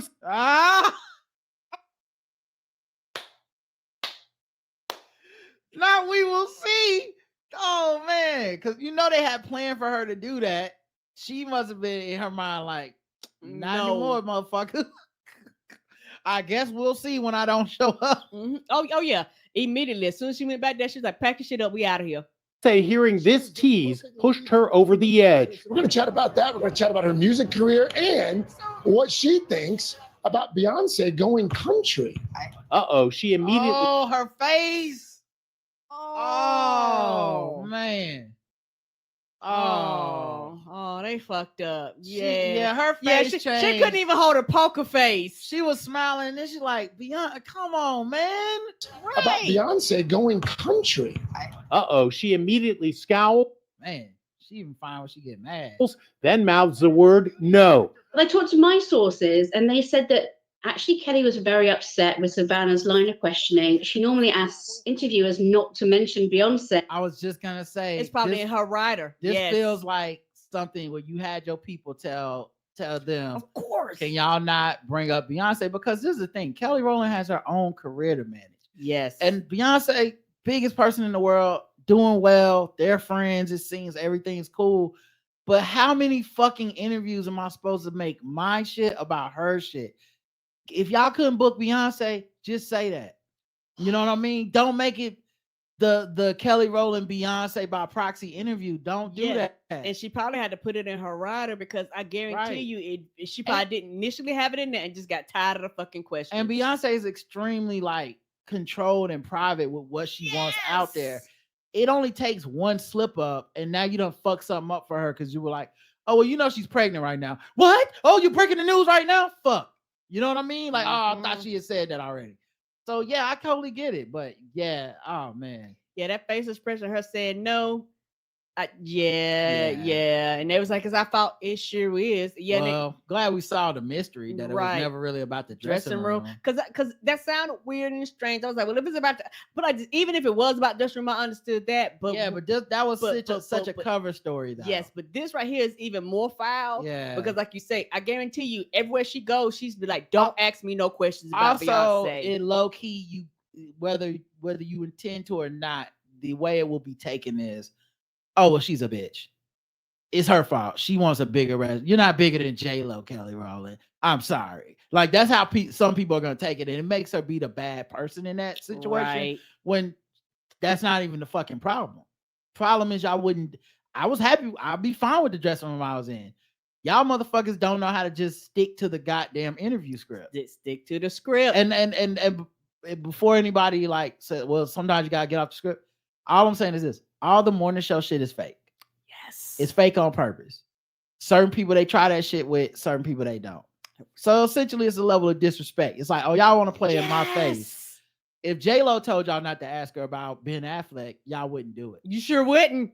So let's just y'all thought, ha, we don't gotta respect Kelly Rowland. So I get it. Yeah, and like you say, you have a limited amount of time, and I'm here to talk about my career and my shit, not about Beyonce. Get Beyonce on here if you want to ask her. I answered one question. Now I gotta answer another question.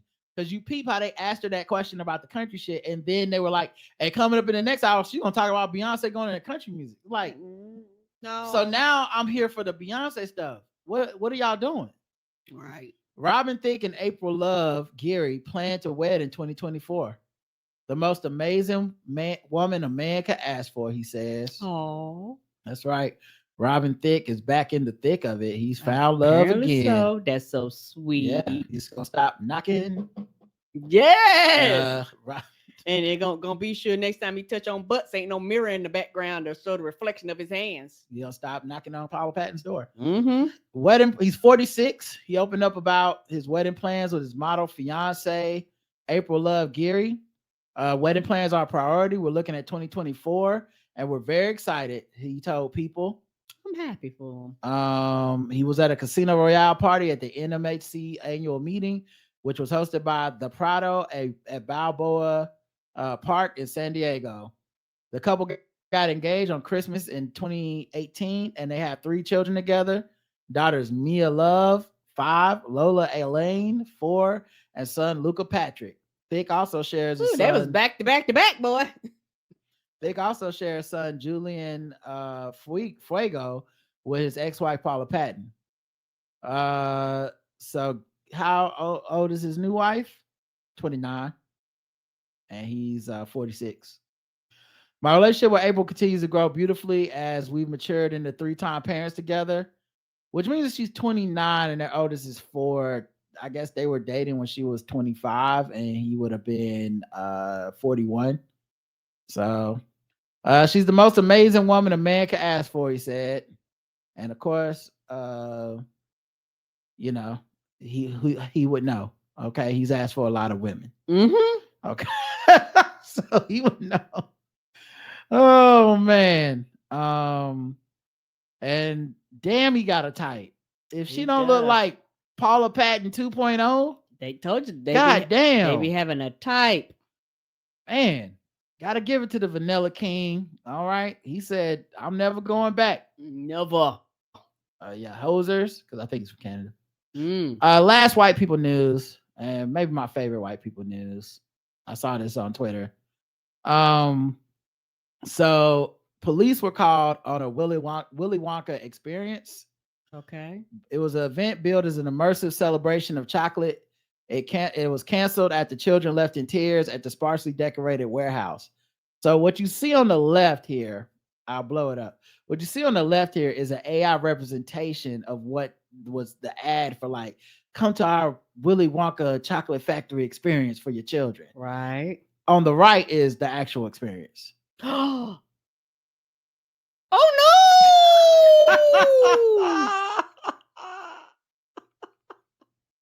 Somebody didn't have the budget, did they? And that bell looks sugar free, probably rubbery as shit. Yeah, I'd have demanded my money back too. You coming out happy, your kids happy, shit. You might be excited as a parent to walk in that bullshit. No, get my goddamn money back. It was so bad, they called the police. Yes, for They fraud. called the police. Yeah, the white people was like, what's your number one murder? They stole my money. My kids is crying. Bring your ass out here right now for it's a riot. Do you know how bad it gotta be? But not just you to want your money back, but you to be like, police need to be involved in this transaction. Cops need to put someone in handcuffs today. Somebody need to go to jail because my babies is crying. Oh my God, That's man. hilarious. It looks, and it's so dystopian. It's so terrible looking. Who thought they could get away with this? Like, look at this, man. This look like the nightmare version of the Willy Wonka chocolate factory, which was already a nightmare version where kids died and shit. But like this, oh my God, it's so, They really thought they was gonna steal people money with this bullshit. it's just a warehouse. There's like an air conditioner hanging off the ceiling. There's nothing whimsical about this at all. Look at this one. Hold on. Oh my God. Look at this one. Oh no, they hung up a poster. They didn't even, it doesn't even cover even the whole wall. It's just like a little, it looked like a bed sheet you stuck on the wall, you taped to the wall. Oh, them kids crying. Yeah, the police is gonna have to be involved. Chat, they're about to put hands on them people. Yeah, there's nothing immersive about this at They all. was like, they were like, no, yes, come here before I whoop somebody's ass. This is a Oompa Loompa. Oh, the Oompa Loompa don't it look happy? Oh Lord. The Oompa Loompa looked like she would cut everybody in that bitch. And all they did was put a green wig on a bartender. Yeah, and put smoke behind them. and Oompa Loompa look like they just got off their smoke break. And like a science beaker next to her, and was like, there you go, Oompa Loompas. And hand out these Tootsie Rolls. There you go. Oh my God, They man. really thought they was gonna get away with this. Oh my God. These motherfuckers was wildin'. That is fucking hilarious. Oh, this is so good. Oh man, look how far the floor is still concrete in here. Like, this is like something that like people that work there was like as a side hustle this weekend. What if we do this bullshit? Oh man. They did. Wait, that's a child. That is not a grown ass man. This is a child right here. As an Oompa Loompa.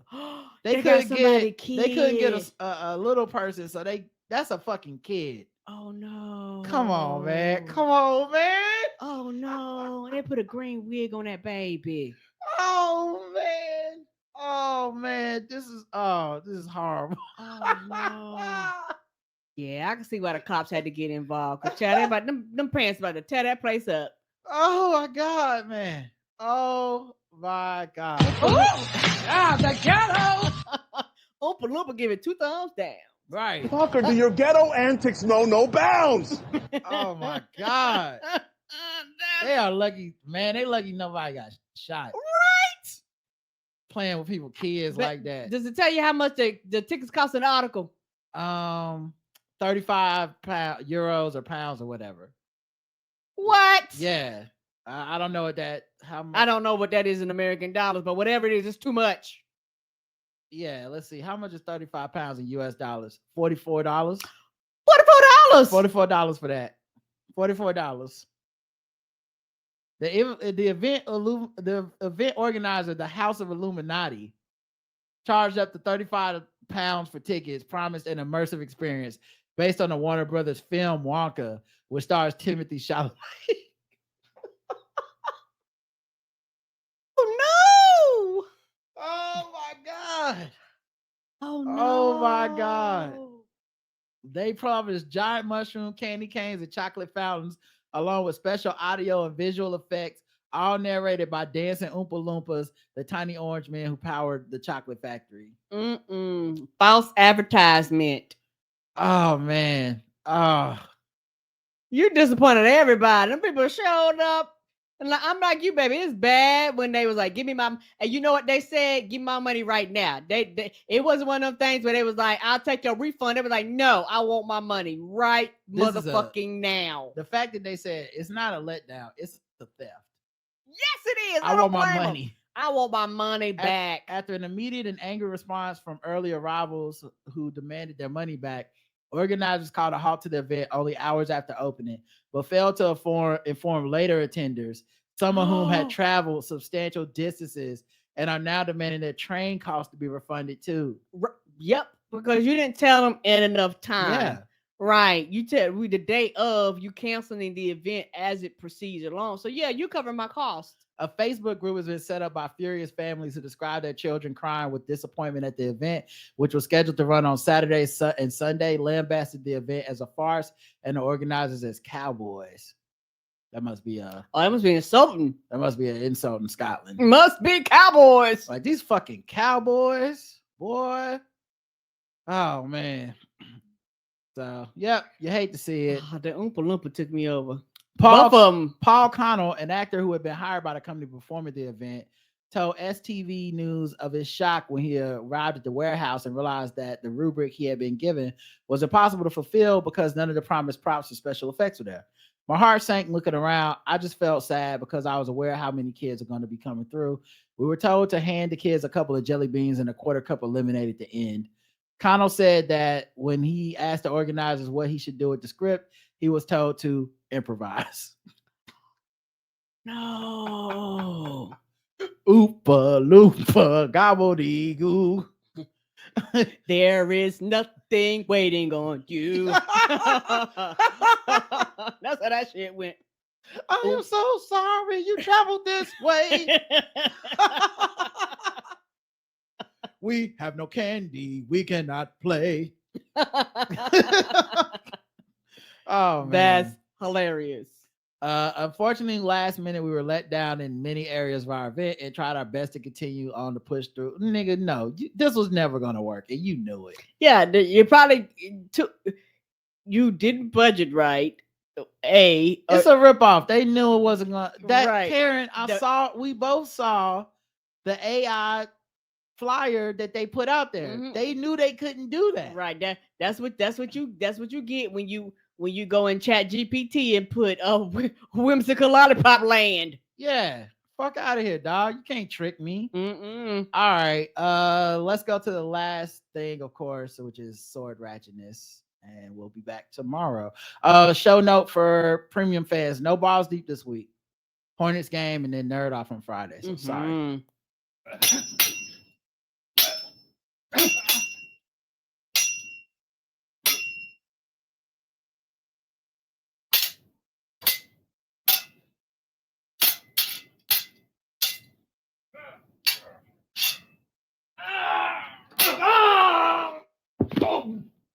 All right, sword ratchetness time. Here we go. And I got an article this time, so we can just play it. Okay. What was she thinking after a teacher brought swords to school to have students fight one another in the classroom? The screen is and black. It was caught. The screen is black. Mm-hmm. Fuck. Do I need to refresh? What the fuck? Y'all, I can see it on my end. Refresh, baby, because I think you're frozen. Oh, all right. Damn it.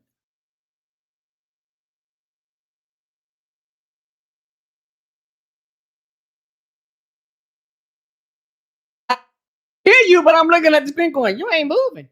Yeah, you hear me because I'm here with you. Right. All right. Do you see me on screen now? No. It's black. What is happening? You got you black squaring it.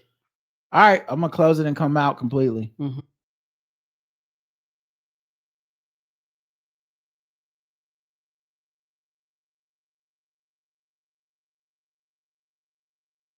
Them appeasement fives.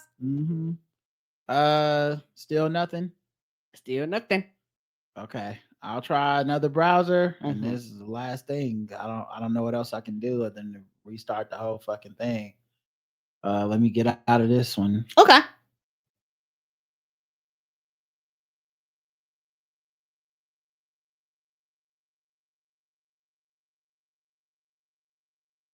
Oh, that's why you don't like to use that one. Yeah. All right. You still don't see me? I see you now. Okay. All right. We're gonna give this a shot, everybody. Now I gotta go back Yeah, to Firefox, find the article again. Yeah, you're moving around and everything. See if we can share it. Oh boy. All right. Let's see if this works. Now. I see it now. Okay. All right. Well, now we gotta wait through an ad, probably. Advertisement. Yep. We're gonna talk about a few seconds of your time about some bullshit that nobody wants. Yes, right before you do every article, this is what we do, and we're gonna make you sit here and look at it for the next 45 seconds until you have to press the skip button. The blackguywhotips.com/premium. Become a premium listener. Get behind the paywall. Listen to our sports podcast, our movie podcast, our nerd video game comic book podcast, all of that stuff. Just our Kicking It podcast with Justin, where we catch up on our week and talk about random topics. Pre-game. Just make sure you guys go behind the paywall and do all that stuff. What was she thinking after a teacher brought swords to school to have students fight one another in the classroom, and it was caught on camera? Now, one family is suing. News 13's Annalisa Pardo has details. Instead of hearing a teacher's lesson in a Volcano Vista chemistry class, on May 2nd of 2022, attorneys say you would have heard this. Swords clinking as students take each other on in a makeshift classroom arena, all at the instruction of their teacher. It was just total shock. What's not as shocking is what happened next when a student got a deep cut and had to go to the emergency room. Not only did this teacher and APS not protect this child, but actively put her in harm's way, actively created this danger and put deadly weapons right into these students' hands. And exactly what could reasonably be anticipated is what happened. Jessica Hernandez is one of the attorneys representing that student's grandparents, who are now suing the district and the teacher they say is responsible. According to the lawsuit, the teacher told the students she had a surprise that day and brought out 2 swords. The suit says she put on a timer, had them clear away the desks, and ordered them to take turns fighting each other, which attorneys say is captured on this cell phone video taken by the victim right before she was selected to fight. Those are real swords, guys. Right, they're not wooden. And on top of that, they're not in a sword fighting class where they show them stances, they go through the steps. You deal with wooden swords for fucking ever before you progress to this. Is not fencing. The fuck is this? There's no training. She's giving them no instruction. Right, they just swinging Also, at each other. This is what happens when you ban books and get rid of the lessons, because now teachers got to make it up. They don't have enough time. They don't know what to teach you. They're like, oh, can't talk about Rosa Parks. So here's some swords. Do something with that. You can see students laughing and fighting with swords while the teacher, seen here in the gray shirt, looks on. We don't Why they blur her out? You know she white. know what was going through her mind. We have no idea what would cause a teacher to think this was a good idea. According to an incident report, the assistant principal claimed the teacher had brought the swords to discuss the science of metal and melding, but answered no when asked if the injury violated school rules. The assistant principal is... Now, how does getting stabbed with a sword in a classroom not about swords not violate school rules? Can you bring a gun? Like what would violate school rules then? If they want to teach each other about duels, can they be like, all right, 10 paces, motherfuckers. This is what we learning today. also named in the lawsuit. The incident report that he filled out really seems like it's trying to deflect responsibility away from the district to sweep this under the rug rather than doing a thorough investigation to find out exactly why and how one of their students had been so seriously hurt. The cut severing nerves and requiring the student to get surgery. Her attorney says she has lasting, permanent damage. Job prospects are now off the table for her. She'll never be able to use her dominant hand the way that she used to. Hoping the lawsuit brings accountability to the district and teacher involved. This is the school district's most important charge, right? Protect our kids. And that did not happen here. That's a school lesson for your ass, because school is where you're supposed to learn about stuff like accountability and integrity, and seeing how they do you when they fuck up. That's the real lesson in life. Don't trust nobody, kids. Annalise Sapardo, KRQE, News 13. APS says the teacher named in that lawsuit was hired as a special education teacher in 2021 and was fired from the district in July of 2022, shortly after this incident. No coincidence. But they was teaching a chemistry class, Right. but they was hired as a PE teacher. Mm-hmm. Okay. No, they said a special education. I mean, special education teacher, but yet you I mean, that's some special education for your ass. Yes, that Let me is. teach you about getting cut with a sword. All right, y'all. That's it. Thanks for listening. We'll be back tomorrow. Until then, I love you. I love you too. Mwah. Bye, everybody. Talk to you later. Peace.